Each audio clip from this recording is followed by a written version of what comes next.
இந்த காயம் காய காய காய வரல வலி அதிகமாகும். அவன் ரூமில் இன்னொரு பையன் ஒரு 19 பையனை போட்டிருக்காங்க. அவன் போதை கடத்தி போதையிலே கிடந்து அவனை கைது பண்ணிட்டாங்க. போதை கடத்தல் கைது பண்ணி அவன் ஒரு கிறிஸ்தவ பையன். ஆனால் அவன் கிறிஸ்தவ இல்லை, அவங்க அம்மா கிறிஸ்தவங்க. இவன் அழுவுறதை பார்த்து அந்த பையன் சொல்கிறான், நான் இவ்வளோ துடிக்கிறியானே, நான் ஒன்று பண்ணட்டுமா? அந்த காயத்தில் அவனுக்கு நடக்க முடியாது, அப்படி அடித்து அவனே கால் உடச்சிட்டாங்க. நகது நான் ஒன்று பண்ணுறேன், அந்த காயத்தில் என் நாக்கை வச்சு நான் தேய்க்கிறேன், அந்த தண்ணி பட அந்த காயம் ஆறல வலி குறையும், அந்த வறட்சி குறைஞ்சி வலி குறையும். ஏய் எவ்வளோ பாவம் செய்யிட்டேன், இது அதோட பெரிய பாவம் ஆச்சே, வேணாடா ஒழுதுங்க அப்படின்றான். ஆனால் அந்த ஆள் கத்துறான். இவன் தாங்க முடியாமல் அவனுக்கு போயிட்டு அந்த ஒவ்வொரு காயத்தையும் பார்த்து நக்கிறான். நக்கி நக்கி நக்கி அவனுக்கு வலி குறைஞ்சி தூங்கிட்டார் அவர். அப்புறம் காலையில் பார்த்தா அவனும் தூங்கிட்டான். காலையில் இவன் எழுந்து பார்க்குறான், நான் எப்படி தூங்கினேன். அதுக்கப்புறம் நான் சொன்னேன், நான் இது பண்ணலன்னு பண்ணேன், நீ தூங்கிட்டீங்க, என்னடா அவ்வளோ பெரிய பாவம் செய்யிட்ட. இந்த தியாகம் செய்கிறது உனக்கு எப்படி மனப்பான்மை வந்தது? எவனுக்கு அந்த மனசு வராத. அவன் சொன்னான், எங்கள் அம்மா ஒரு கிறிஸ்தவங்க, எனக்காக அழுது ஜெபம் பண்ணுவாங்க, ஏசப்பா உனக்காக மரித்தார், உனக்காக தான் ஜீவனை விட்டார், தம்பி திருந்துடா சொல்லுவாங்க. கேட்கல, உனக்காக எல்லாம் அடிப்பட்டு திருந்தாங்க. எங்கள் அம்மா இந்த பணிவிடெல்லாம் பண்ணுவாங்க. யாருன்னா காயம் வந்துச்சுன்னா, யாருன்னா புண்ணு வந்துச்சுன்னா தேய்ப்பாங்க, அந்த சோப் போட்டு கழுவி அவங்களுக்கு மருந்தெல்லாம் போடுவாங்க. ஏசு அவ்வளோ பெரிய தியாகம் செய்யும் போது ஏன் நான் செய்யக்கூடாது? இவன் கிட்னி போயிடுச்சு 2 பேர், இந்த போதை அழிக்கிறவனுக்கு. இவன் நாளைக்கு சாக போகிறான். நான் சாக போகிறேன், நான் அது பண்ண என்ன பண்ணல என்ன, அப்போ நான் சாக போகிறவன் இந்த ஒரு நல்ல செய்து சாவரேன்னு சொல்லிட்டு, அதனால தான் நான் அந்த வேலையை பண்ணேன். அந்த முருகேசன்றவன், டேய் இதுவரையிலும் எந்த சாமியை நான் கும்பிட்டதில்லை, நீ பண்ணுற இந்த தியாகம் அந்த இயேசு தான் காரணம்னா அந்த இயேசுவை நான் ஏற்றுக்கொள்கிறேன்டா. ஒன்று நான் கேட்குறேன், இந்த இயேசுவை என்னை விடுதலையாக்க முடியுமா?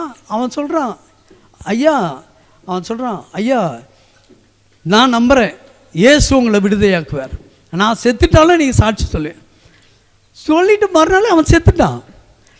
இவன் முட்டி போட்டு ஜெபம் பண்ணுறான் முருகேசன்.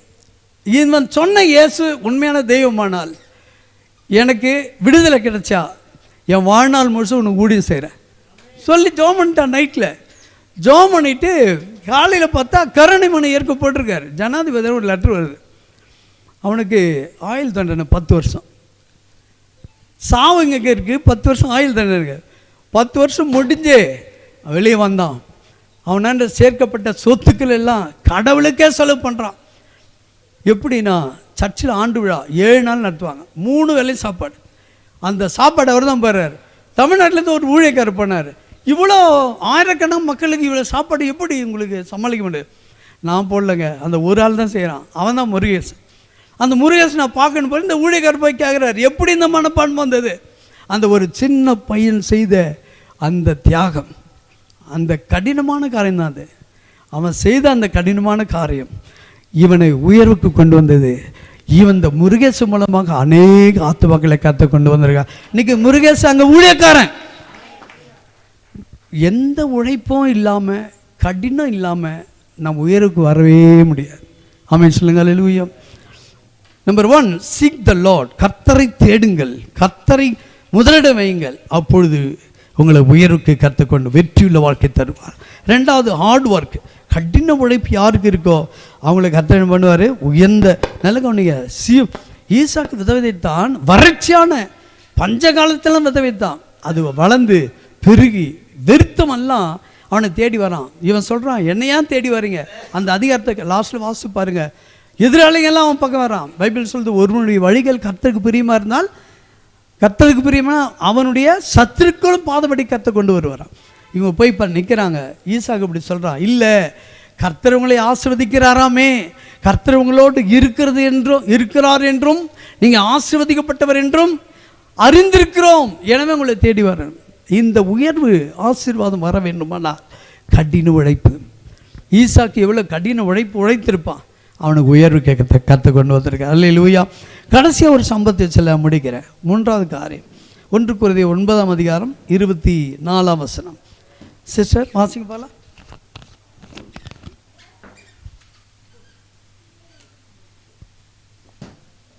1 கொரிந்தியர் 9:24. பந்தய சாலையில் ஓடுகிறவர் எல்லாரும் ஓடுவார்கள்.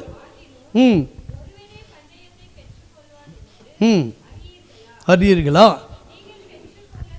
நீங்கள் பெற்றுக்கொள்ளத்தக்கதாக ஓடுங்கள். அல்லேலூயா. எல்லாம் சொல்லுமா அல்லேலூயா. நல்ல கவனிங்க. நம்ம ஓடுகிறோம், பந்தயசாலை ஓடுறவன், பந்தயசாலை ஓடுறவன் எல்லாரும் எனக்கு பந்தயம் வேண்டான ஓடுவான், பெற்றுக்கொள்ள மாட்டேதானே ஓடுவான். அப்போது நீங்கள் செய்கிற வேலை, நீங்கள் செய்கிற ஊழியத்தை பார்த்தா ஜெயிக்கிறவனாக இருக்கணும், சாதிக்கிறவனாக இருக்கணும். ஆமென் சொல்லுங்க அல்லேலூயா. பிறப்பு என்பது வரலாறு, சரித்திரம். ஆனால் இறப்பு என்பது சாதனையாக இருக்கணும். ஆமென் சொல்லுங்க அல்லேலூயா. இறந்த பிறகு நமக்கு சொல்கிறவெல்லாம் சாதனையைத்தான் சொல்லுவான். எவ்வளோ பெரிய கேடு கட்டுவனாக இருந்தால் கூட அவன் செய்து எதாவது நல்லது இருக்கும், அதை அன்றைக்கி வந்து சொல்லுவான். நீங்களும் நானும் இந்த ஊழியத்தை செய்கிற நம்ம எல்லாருக்கும் கர்த்தர் கொடுக்குற 3வது காரியம் அகிலிட்டி பர்சன், சுறுசுறுப்பு. எதுலேயும் சோர்ந்து போயிட்டாதீங்க. சுறுசுறுப்பை பார்த்து தான் கர்த்தர் நமக்கு கையில் பொறுப்பு கொடுப்பார். இவங்ககிட்ட இதை கொடுத்தா சரியாக செய்வான். உங்களுக்கு உங்கள் எல்லாருக்கும் எனக்கும் கர்த்தர் ஒரு பங்கு கொடுத்துருக்கார், ஒரு பொறுப்பு கொடுத்துருக்கார். நல்ல உணருங்க. உங்களுக்கு அந்த ஊழியத்தை கொடுத்துருக்காரு, அழைப்பு கொடுத்துருக்காரு, வரங்கள் கொடுத்துருக்காரு. ஒரு சிலருக்கு அது தெரியாது. உங்களுக்குள்ள அந்த வரம் புழுங்கிட்டு இருக்கோம், வெளியே வர்றதுக்கு அந்த டேலண்ட் வர்றதுக்கு புழுங்கிட்டு இருக்கோம். நீங்கள் தான் அந்த நம்ம சோம்பல் தனத்தினால அது வெளியே வர மாட்டேங்குது. ஆமென் சொல்லுங்க அல்லேலூயா. இப்போ மைக்கே கொடுக்குறாங்க பாட்டு பாடணுன்னு, இல்லை இல்லை எனக்கு வேண்டாம் அப்படின்னு சொல்கிறது வந்து நம்ம கொடுக்குற டேலண்ட்டை நாமே தள்ளுற மாதிரி. ஒரு வசனம் நேற்று என் மனைவி ஒரு செய்தி கொடுத்த பெண்கள் மீட்டிங்கில் கர்த்தர் என்கிட்ட பேசுகிறேன். அந்த வசனத்தில் 109:17 நினைக்கிறேன், வாசிக்காதீங்க. அவர்கள் சாபத்தை விரும்பினார்கள், சாபத்தை பெற்றார்கள். அவர்கள் ஆசீர்வாதத்தை விரும்பவில்லை, ஆசீர்வாதம் அவர்கள் விட்டு தூரம் போயிட்டான். ஆசீர்வாதத்தை விரும்பணுமா? நம்ம சங்கீதக்காரர் சொல்கிறான் ஆசீர்வாதத்தை விரும்பணும். நிறைய பேர் சர்ச்சுக்கு ஆசீர்வாதம் பெருன்னு இல்லை, எப்படா முடிப்பாங்க டைம் பார்த்து. எங்கள் சர்ச்சிலலாம் வால் கிளாக்கு முன்னாடி வைக்க மாட்டான், பின்னாடி. ஏன்னா திரும்பி கூட பார்க்க நம்ம ஜனங்க டைம் பார்க்குறது. அப்போ டைம் பார்க்காம இருக்கணும். அதனால் நம்ம எனக்கு டைம் தெரியணும், அந்த டைமுக்கு நான் முடிக்கணும்னு. ஆனால் அவங்க டைம் பார்க்கக்கூடாது. நம்ம ஜனங்க லேட்டாக தான் வரும், ஆனால் டைம் பார்க்கும். இப்படிப்பட்ட ஜென்மத்தாண்ட நம்ம ஆண்டு பொறுப்பே தர மாட்டேன். டைம் பார்க்குறது, சோர்வாக இருக்கிறது, ஏண்டா வந்தோம், எப்படா முடிப்பாங்க. அதுக்கும் ஒரு சில பாஸ்டருங்க குறும்பு பண்ணுவாங்க, அவங்களே வேதனையாக வராங்க. அவங்கள வந்து கடினமாக பேசுகிறேன்னு சொல்லிட்டு குத்துறது, குத்தி பேசுறது. அவன் வேதனையாக வரவனுக்கு ஒரு ஆறுதலான வார்த்தைன்னு சொல்லக்கூடாதா? மெட்ராஸில் அந்த அவ்வளோ நடக்குது பாஸ்டருங்க. 3வது காரியம் அகிலிட்டி என்ற சுறுசுறுப்பு. உங்கள்கிட்ட கர்த்தர் எதிர்பார்க்குறாரு. மகனே மகளே, நீ சோர்ந்து போகாதே. கர்த்தர் உங்கள்கிட்ட இருக்க பொறுப்பை, நான் உனக்கு அந்த பொறுப்பு கொடுத்த என்ன பண்ணீங்க? தாளந்து 5 தாளந்து கொடுத்தவன், 1 தாளந்து கொடுத்தவன், 2 தாளந்து வாங்கினவன், 2 தாளந்து 5 தாளந்து கரெக்டாக பிஸ்னஸ் பண்ணால் 2 டபுளாக எடுத்தாங்க கொடுத்தான். ஆனால் ஒருத்தன் வந்து ஒழிச்சு இருந்தான். இந்த ஒளிஞ்சிட்டு இருக்க மாதிரி இருந்தால் கண்டிப்பாக உருப்படவே மாட்டான். ஆக்டிவாக இருங்க, ஆக்டிவ் பர்சன், சுறுசுறுப்பாக இருங்க. ஒன்று பெற்றுக்கொள்ளதாக ஓடுங்க, ரன் டு த வின். உங்கள் ஓட்டம் ஒரு சாதனையை செய்கிறவளாக இருக்கணும். இந்த வருஷம் எப்படியே போச்சு. 2026 உங்கள் முடிவு, நீங்கள் ஒரு தீர்மானம் பண்ணணும். நாம் ஒரு தீர்மானம் பண்ணணும். அவன் உலகத்தானே சொல்கிறான், நான் ஒரு முடிவு பண்ணால் அப்புறம் என் பேச்சை நானே கேட்க மாட்டேன். ஏன் நம்ம செய்யக்கூடாது? நம்ம ஒரு தீர்மானம் பண்ணிட்டா 2026 அச்சீவ்மெண்ட் இருக்கணும். ஆட்டோ ஓட்டினா கூட உங்களுக்குன்னு ஒரு அச்சீவ்மெண்ட் இருக்கும். இன்றைக்கி ஒரு 2000 சம்பாதிக்கணும், சும்மா வந்துடக்கூடாது. இன்னொன்று, ஆட்டோ அவங்க பேசஞ்சரா, அவங்க ஏறுறவங்கள பார்த்ததும் உங்கள் முகத்தை பார்த்தனமே ஏறி உட்கார்ற மாதிரி இருக்கணும். அப்படி தெரியுதுங்களா? உங்களை குறை சொல்லலை, மெட்ராஸில் பார்த்து சொல்கிறேன். ஒருத்தன் பேசும்போதே எரிச்சலாக இருக்கும் எனக்கு. எங்கே போனேன்? மெட்ராஸ் பேச உங்களுக்கு தெரியுமே. சொல்லு எங்கே போனேன்? அப்படி சொல்லும் போது நான் விலைக்கு போயிடுவேன். சொல்லுங்கள் சார், எங்கே போகணும் சார்? சிரிச்சுக்கிட்டே கேட்கும்போது அவன் வந்து எங்கடா போனால் கூட பரவாயில்ல, இவர் இந்த ஆட்டையில் உட்காந்துக்கலாம், போகிறவனை கூப்பிட்டு உட்கார வைப்பான். இந்த இந்த அக்லிட்டியை கர்த்தர் எதிர்பார்க்குறார். உங்கள் சிரித்த முகம்தான் நீங்கள் பின்னாடி அந்த ரேக்கை அதை வச்சுருக்கீங்களே, அது என்னான்னு கேட்பான். கேட்கவும் செய்வான், எடுக்கவும் செய்வான். நம்ம பேசுறது பொழுது ஒரு சில ஆட்டோவில் பாட்டு போடும்போது, இப்போ எங்கள் பாஸ்டர் மோசஸ் ஐயா நாங்கள் ட்ரெயினில் வரும்போது ஒரு அம்மா வந்து இந்து, ஒரு அம்மா ஒரு ஐயா, அவர் பாட்டு சவுண்டை வச்சு கேட்குறாரு. எனக்கு ஒரு பக்கம் பயம், என்ன சத்தம் போட போகிறான் அப்படின்னு. ஆனால் அவர் கேட்டார். இந்த அம்மா கேட்டாங்க. நான் காலையில் எழுந்து ஜெபம் பண்ணுற வழக்கம், 4 மணிக்கு நான் ப்ரேயர் பண்ணுறேன். நான் இப்போ 3 பேரும் பண்ணிகிட்ருக்கேன். அப்புறம் அந்த அம்மா கேட்டாங்க, நீ எந்த சர்ச்சு, எங்கேருந்து வரீங்க அப்படி கேட்டாங்க. அதுக்கப்புறம் அந்த பாட்டெல்லாம் போட்டார். அந்த அம்மா உள்ளத்தை தொடர்ற மாதிரி பாட்டு. அது ஒரு சுவிசேஷம், வாயில் நம்ம சொல்ல முடியாது. பாட்டு அவங்க கேட்கட்டும், பாட்டு கேட்குற மாதிரி இருக்கட்டும். ஆனால் தேவையில்லாத பாட்டெல்லாம் போட்டு நம்ம அவங்கள இம்சை பண்ணக்கூடாது. இம்சைனா மெட்ராஸ் பாஷை, தொல்லைப்படக்கூடாது. நிறைய பாஸ்டுங்க தொல்லைப்படுவானுங்க. சுவிசேஷம் சொல்கிறேன்னு அவங்க உள்ளத்தை கடைஞ்சி விட்டுருவானுங்க. பைபிள் சொல்லுது நம்ம ஆக்டிவ் பர்சனாக இருக்கணும். அக்லிட்டி, சுறுசுறுப்புள்ளவங்க. நம்ம வாழ்க்கையில் இந்த 2025 எவ்வளோ பேர் நீங்கள் சோர்வுக்குள்ளே இருக்கீங்களோ தெரியாது. அந்த சோர்வு இன்றோடு ஒழிந்து போகட்டும். எழுந்துரு. எலியாவை பார்த்து எலியா சொல்கிறான், எலியாவுக்கு என்ன பிரச்சனை? ஏசபேல் பார்த்துட்டான், அவனை கொல்லாமல் விட மாட்டேன். அவன் உயிருக்கு பயந்து வந்து, போதும் கர்த்தாவே, நான் மட்டுமா இருக்கிறேன், ஏன் என்ன இப்படி பண்ணுறாங்க, போதும், நான் செத்து போகிறேன், என்னை எடுத்துக்கொள்ளும் அப்படி சொன்னான். அப்புறம் ஆண்டவர் சொல்லிட்டு கோபத்தில் பேசிட்டான். பசியில் தூக்கம் வந்துடுச்சு அவனுக்கு. அவன் கோபமே பசி தான். ஆண்டவருக்கு தெரிஞ்சு ஒரு சில பெண்களுக்கு வீட்டுக்காரருடைய குணம் தெரியும். இது ஏன் கோவப்படுது, இதை சரி பண்ணுறதுக்கு இந்த எங்கள் ஊரில் வந்து நடக்குது. ஒரு கோபமாக வருவாங்க. அந்த டைமில் அவருக்கு ஆம்லேட் பிடிக்கும் போல், கோபமாக இருக்காது. சரி கோவப்படாதீங்க, அப்படியே தண்ணி கொடுத்துட்டு போயிட்டு உடனே அவருக்கு பிடிச்ச மாதிரி ஆம்லேட் போட்டு பெப்பர் போட்டு கொண்டு வந்து வச்சுட்டாங்க. அவர் கொஞ்சம் வியூம் பண்ணார், சாப்பிடுங்க பசியாக இருக்கீங்க. அதோட கோபம் போயிடுச்சு. அதுபோல் இவருடைய கோபத்தை தணிக்க ஆண்டவர் அப்பத்தை எடுத்தாட்டார். ஏய் சாப்பிட்றா, சாப்பிட்டு மறுபடியும் படுத்துட்டான். 2ஆம் முறை சொல்கிறேன், நீ போக வேண்டிய தூரம் வெகு தூரம், எலியா எழுந்துரு. இன்றைக்கி உங்களை என்னை கர்த்தர் பார்த்து சொல்கிறார், இவ்வளோ நாள் சோர்ந்து போனது போதும். உங்கள் பண பிரச்சனை, கடன் பிரச்சனை, வீட்டு பிரச்சனை, எது போனாலும் சரி, ஆண்டவர் சொல்கிறார் எழுந்துரு, நீ போக வேண்டிய தூரம் வெகு தூரம். ஒரு சிலர் சொல்லலாம், ஏன் இந்த வாழ்க்கை தேவையில்லை. கிறிஸ்தவம் தான் நிறைய பேர் சூசைடுக்கு போகிறாங்க, ஏன் இந்த வாழ்க்கை அப்படின்னு. நானும் நிறைய முறை இந்த மாதம் ரொம்ப நொந்துட்டேன். தேசம் அதான், நாடு சரியில்லை, சபை சரியில்லை, ஊழியக்காரங்க சரியில்லை, குடும்பத்தில் சரியில்லை. நான் எப்பவுமே பஞ்சுவாலிட்டியாக இருப்பேன், குடும்பத்தை ஒழுக்கத்தை சொல்லி தருவேன். அது ஒரு சிலருக்கு பிடிக்க மாட்டேது. இது பெருக்கு அது எடு அப்படின்னு சொன்னால் பிடிக்காது பிள்ளைங்களுக்கு.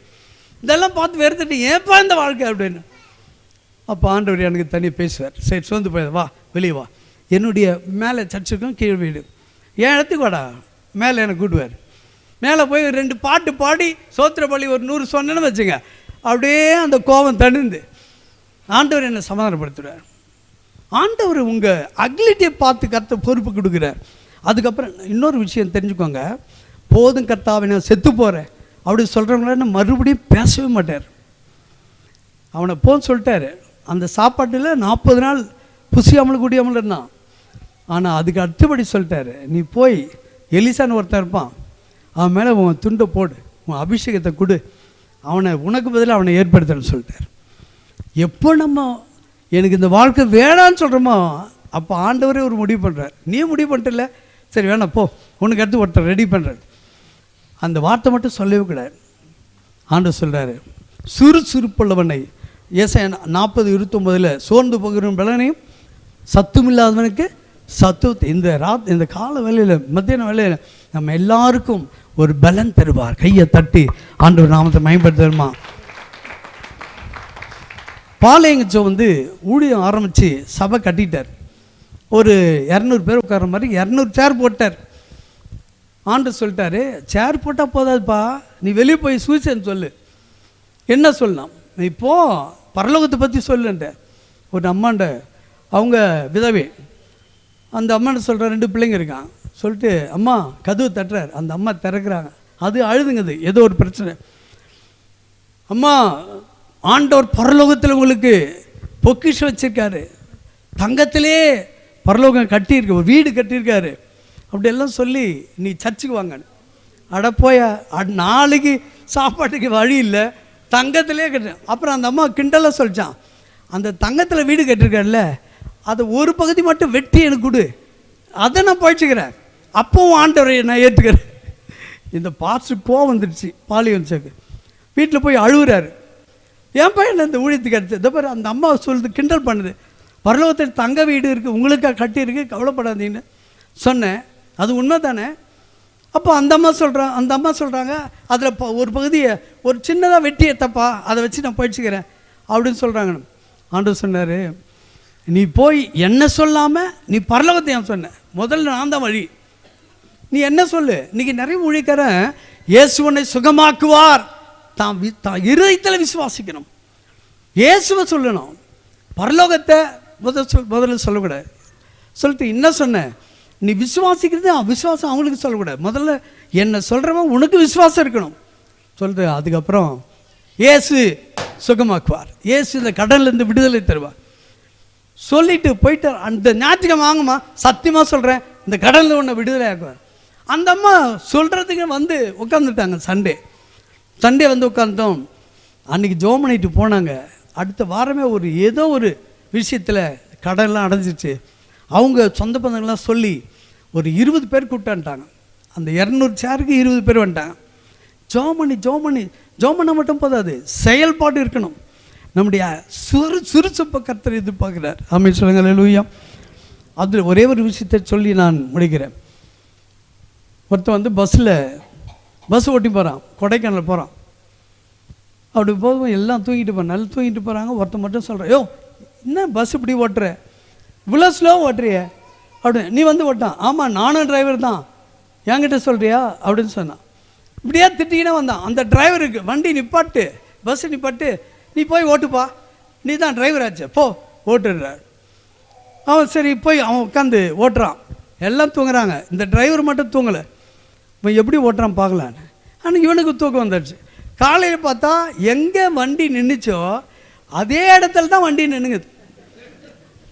வண்டி ஓடுது, வண்டி போகுது, ரன்னிங்கில் இருக்குது, ஆனால் அதே இடத்துல இருக்குது. ஏன் சொல்லுங்க பார்க்கலாம் ஐயா? போதியா வண்டி போகுது, ஆனால் அதே இடத்துல தான் நிற்குது. ஏன்னா இந்த டிரைவர் ரோலர் ஓட்டுருவேன், அவன் வந்து பஸ்ஸு ஓட்டுருவேன். ரோலர் தெரிஞ்சுங்களா, ரோடு மிதிக்கிறது. அவன் வேலை என்ன, ஃபஸ்ட்டு கீர் போட்டு முன்னாடி போவான், ரிவர்ஸில் வருவான், முன்னாடி போவான். அவன் அதே இடத்துல நிற்கிறான். டிரைவருக்கு வித்தியாசம் இருக்கா பார்த்தீங்களா? சோம்பேறிக்கும் உழைக்கிறவனுக்கு ஒரு வித்தியாசம் இருக்குது. ஆமென் சொல்லுங்க, அல்லேலூயா. நல்ல கவனிங்க, கர்த்தர் நம்மகிட்ட எதிர்பார்க்கறத சுறுசுறுப்பு.